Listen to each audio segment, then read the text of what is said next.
ایک بزرگ جو ٹی وی پر مذہبی پروگرام پیش کرتے ہیں، قسط ختم ہونے کے بعد ایک لڑکی نے ان کو کال کی اور کہا مجھے اور میرے بہن بھائیوں کو اللہ کے بعد آپ کی مدد کی ضرورت ہے۔ میرے والد قرض کی وجہ سے 3 دن سے جیل میں ہیں اور ہم ان کو ملنا دیکھنا چاہتے ہیں۔ میری ماں کا 1 ماہ قبل انتقال ہو گیا تھا۔ بزرگ کو یاد آیا کہ رسول اللہ صلی اللہ علیہ وآلہ وسلم نے فرمایا مومن کے لیے خوشی کا سبب بننا، اس کی کمر ڈھانپنا اور اس کی بھوک کو مٹانا اور اس کے لیے کوئی مسئلہ حل کرنا ہے، نیک اعمال میں سے ہے۔ اس کے بعد اس نے معلومات لی اور متعلقہ حکام سے رابطہ کر کے افسر کے دفتر میں ملاقات کرنا طے پائی۔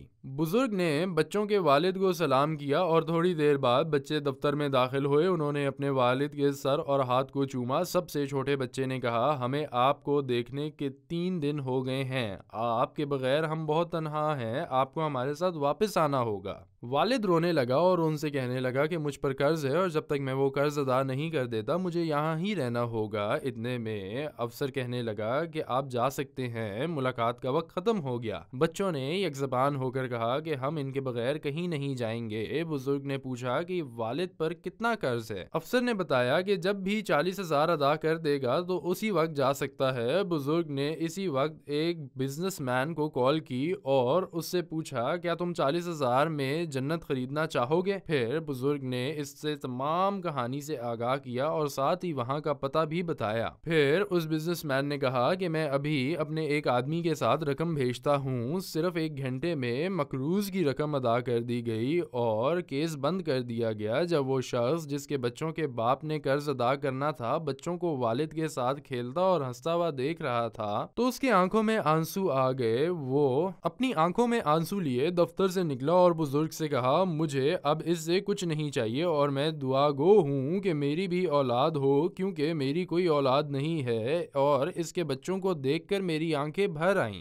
بزرگ نے اس کے لیے دعا کی اور اس کا شکریہ ادا کیا۔ پھر تاجر سے رابطہ کیا اور اسے بتایا کہ کیا ہوا۔ اس نے بزرگ سے کہا میں اس آدمی سے بہتر ہوں جس نے والد کو پیسے دیے۔ بچوں کا باپ جذباتی ہو کر بزرگ کے سامنے رو پڑا۔ بزرگ نے اس سے قرض کے بارے میں پوچھا۔ باپ نے بتایا میری بیوی بیمار ہو گئی تھی اور اس کے علاج کے لیے میرے پاس جو کچھ تھا وہ سب خرچ ہو گیا۔ پھر میں نے اس کے آپریشن کے لیے قرض لیا۔ اس کے علاوہ میں نے اپنی بیوی اور بچوں دونوں کی دیکھ بھال کے لیے کام بھی چھوڑ دیا۔ یہ 1-2 ماہ تک اسی طرح چلتا رہا یہاں تک کہ میری بیوی مر گئی اور میں اس وقت قرض ادا کرنے کے قابل نہ تھا۔ جب باپ اپنے بچوں کے ساتھ چلا گیا تو بزرگ نے رپورٹ کی ایک کاپی کاروباری آدمی کے پاس لے کر معاملے کا جائزہ لیا۔ بزنس مین نے کہا اس کے لیے میری طرف سے ایک اپارٹمنٹ اور میری کمپنی میں نوکری ہوگی۔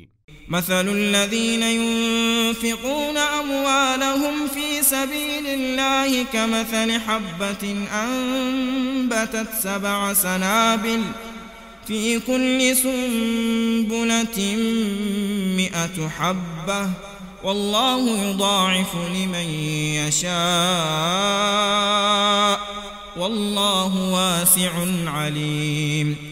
الذين ينفقون أموالهم في سبيل الله ثم لا يتبعون ما أنفقوا منا ولا أذى لهم أجرهم عند ربهم ولا خوف عليهم ولا هم يحزنون۔